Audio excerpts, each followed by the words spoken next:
ठीक है भाई, तो हमने ये पढ़ लिया कि दो लाइनों के दरमियान एंगल कैसे होते हैं। अब अगर हम दो लाइनों के दरमियान 90 डिग्री का एंगल है और इससे हम एक बंद शेप बना रहे हैं चार कोने वाली,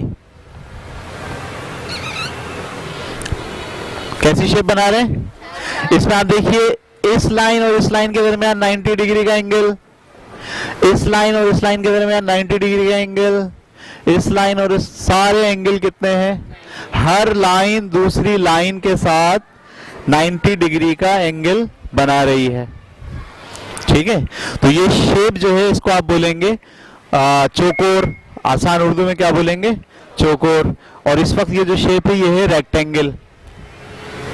सही है।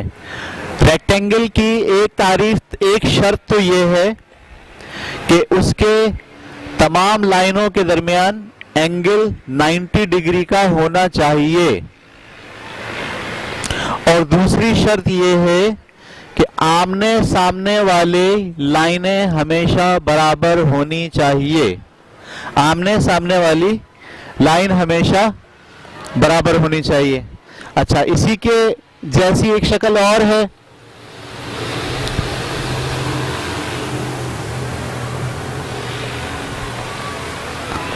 इसके भी चारों लाइनों के दरमियान जो एंगल है 90 का है और इसके भी आमने सामने वाले बराबर हैं, लेकिन इसके चारों लाइनें भी आपस में क्या हैं? जब चारों लाइनें आपस में बराबर हो जाएं तो ये जो लाइन होगी, ये जो शेप होगी, इसे बोलेंगे आप स्क्वायर। स्क्वायर में और रेक्टेंगल में क्या फर्क है जी? स्क्वायर की चारों लाइनें बराबर होती हैं और रेक्टेंगल की आमने सामने वाली दोनों लाइनें बराबर होती हैं। ये बात आपको समझ में आ गई? आसान है, मुश्किल है? आसान सी बात है। ठीक है, आगे चले।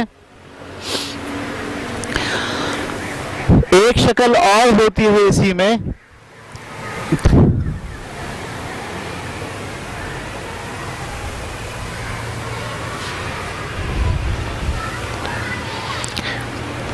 आप देखें इसके जो चारों एंगल हैं वो 90 डिग्री के नहीं हैं, लेकिन आमने सामने वाली दोनों लाइनें बराबर हैं।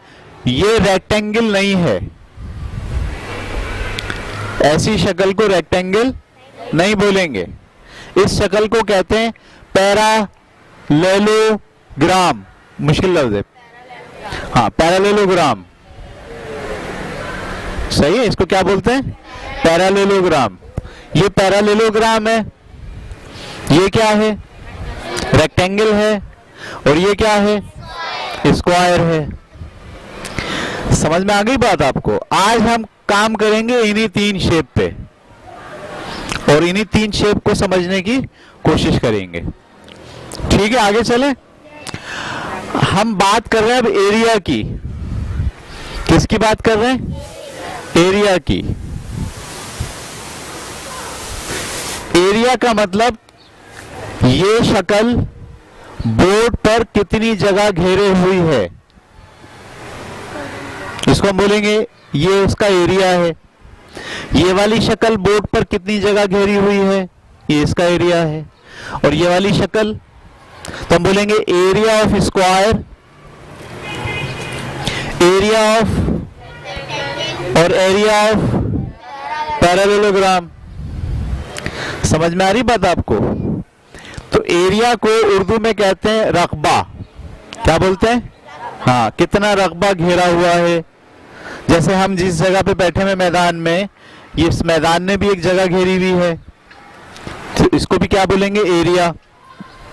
कि हमारा एरिया इतना बड़ा है। अब इस एरिया को नापते कैसे हैं? एरिया को नापते कैसे हैं? तो एरिया को नापने के लिए अगर आप बात करें स्क्वायर की, तो इसकी ये लंबाई है और चौड़ाई तो दोनों की सेम है। यहां से अगर शुरू करें तो ये इसकी लंबाई है और ये इसकी चौड़ाई है। लंबाई को इंग्लिश में क्या कहते हैं? लेंथ।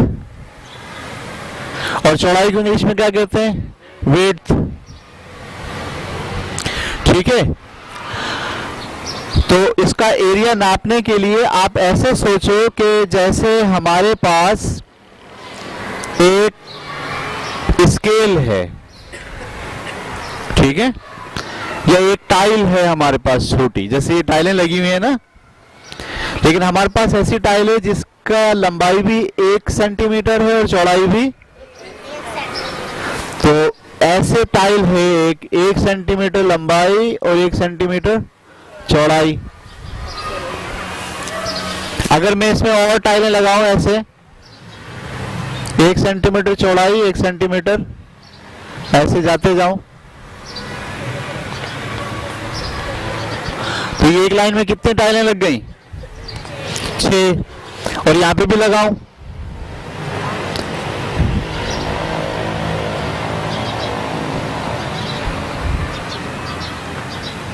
फंस गया।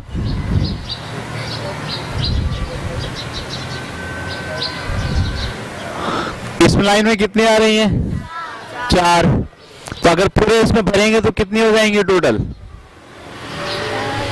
6, 6 12, 6 18, 6 24। तो हम बोलेंगे इस रेक्टेंगल का एरिया 24 टाइलों के बराबर है। समझ में आ रही बात? इसकी जगह घेरने की सलाहियत कितनी है?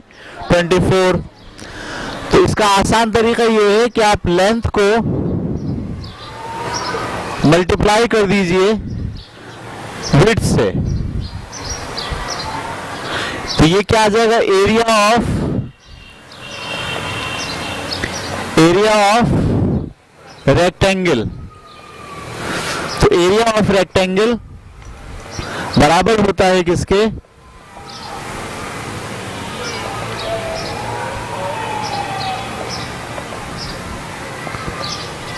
Length into width. ये बात समझ में आ गई आपको? अच्छा, अब एरिया को बयान जब आप करने बैठेंगे, एरिया के बारे में बोलना शुरू करेंगे, तो उसको आप किसी यूनिट में बयान करेंगे। ये बात आप अच्छे तरीके से समझो, यूनिट का क्या मतलब होता है। आप जब आटा खरीदने जाते हैं तो दुकानदार को कहते हैं 4 आटा दे दो, ऐसे बोलते हैं 4 आटा दे दो, नहीं आप बोलते हैं 4 किलो आटा दे दो।